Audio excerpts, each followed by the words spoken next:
Kain, kain, kain. Ayan si Ermat kakain na. Ayan. Dahil may sakit ay siya. Ayan na. Bilhan na ng prutas.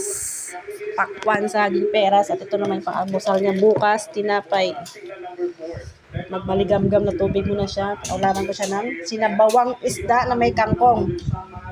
Nag-request. Tambok niya kay high blood na baka. Niwang na high blood. High blood.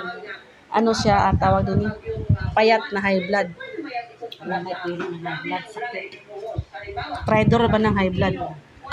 Saging. Oh. Yung medyo bulok-bulok mo daw ang pwede dyan sa kanya. May ulcer.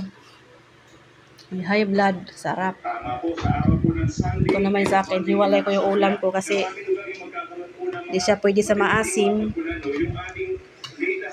Tilapia din naman na kay talbos kamote sa kanya kangkong.